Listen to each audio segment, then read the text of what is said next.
অসম্ভব সুন্দর সেন্ট বেরিয়েছে। নমস্কার বন্ধুরা, আমি পুষ্প, আপনারা দেখছেন পুষ্পর বাংলাদেশে। আজ আমি খুব সহজ পদ্ধতিতে আপনাদের দুটো রেসিপি দেখাবো।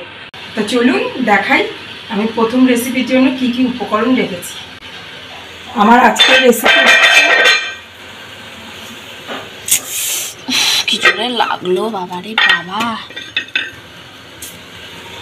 বলো, আমার আজকের রেসিপি হচ্ছে, আমার আজকের প্রথম রেসিপি হচ্ছে লাউ পাতা বাটা।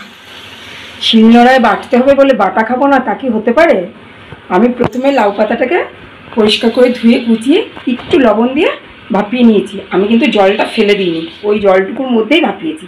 আর এখানে বেশ কয়েক কোয়া রসুন রেখেছি, সামান্য পরিমাণে কালো জিরা, আর যে যেরকম ঝাল খাবেন সেই পরিমাণে লঙ্কা দেবেন, কাঁচা লঙ্কা। চলুন আমি এটা পেস্ট করে নিয়ে আসি। দেখুন কত সুন্দর একটা স্মুথ পেস্ট হয়েছে। যেহেতু আমি লবণ দিয়ে একটু ভাপিয়ে রেখেছিলাম, জলটা কিন্তু ফেলিনি। আমি আবারও বললাম, জলটা ফেলবেন না, তাহলে এর স্বাদ গুণ এর মধ্যেই থাকবে, অসম্ভব ভালো লাগবে খেতে। খুব অল্প সময় হয়ে যাবে। আমি কড়াতে সামান্য পরিমাণে তেল দিয়ে দেবো, সর্ষের তেলই দেবেন। তেলটা ভালোভাবে গরম হয়ে গেলে আমি এখানে দুটো শুকনো লঙ্কা ফাটিয়ে রেখেছি আর একটুখানি কালো জিরে আমি এটা ফোড়নে দিয়ে দেবো। খুব অল্প সময় হয়ে যাবে। আর অবশ্যই এটা বাড়িতে বানিয়ে খেয়ে দেখবেন। একদম ভাববেন না যে অনেক সময় লাগবে, শিলে বাটতে হবে।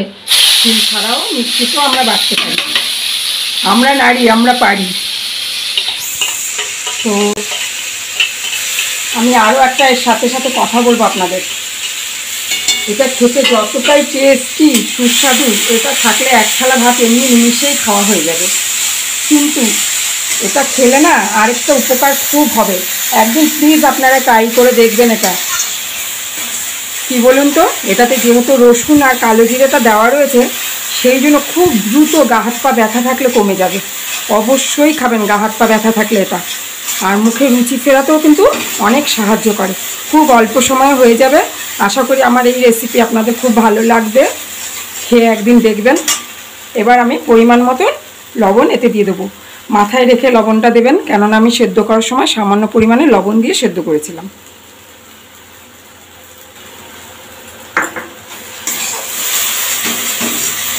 এটাকে একটু 2 থেকে 3 মিনিট সময় নিয়ে ভালোভাবে তেলে ভেজে নেবেন। দেখুন এর কালার কত সুন্দর রয়েছে। আমি কিন্তু এতে কোনো রকম হলুদ টলুদ দিইনি। অসম্ভব ভালো লাগবে। সেম টেস্ট পাবেন আপনারা, যেটা শিলে বাটলে হবে এটাও সেম টেস্ট লাগবে আপনাদের। আমার মা না এটা ছোটোবেলায় খুব বানাতো। আমাদের বাড়িতে অনেক লাউ গাছ হয়েছিল, আমরা ভাই বোনেরা খুব ভালোবাসতাম আমার মায়ের হাতের এই লাউ পাতা বাটা। দেখুন বন্ধুরা, আমার লাউ পাতা বাটা একদম রেডি হয়ে গেছে। কত অল্প সময় হয়ে গেল। আমি এটা পরিবেশন করে আপনাদের দেখাচ্ছি।